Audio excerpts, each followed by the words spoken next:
ফের কাটাখাল শালচাপড়া এলাকায় ভয়াবহ সড়ক দুর্ঘটনা ঘটল। ঘটনাস্থলে প্রাণ হারালো 5 গ্রামের যুবক।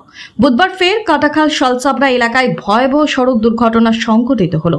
এবার একটি অল্টো বাস এবং একটি অল্টো গাড়ির মুখোমুখি সংঘর্ষ ঘটে। এতে ঘটনাস্থলেই মৃত্যু হয় 37 বছর বয়সী কুমার গৌরব দেব নামের 5 গ্রামের এক যুবকের। জানা গেছে, কুমার গৌরব দেব পেশায় একজন জিআরএস কর্মী। তার মৃত্যুতে পুরো এলাকায় শোকের ছায়া নেমে এসেছে। Bureau report, daily Barak.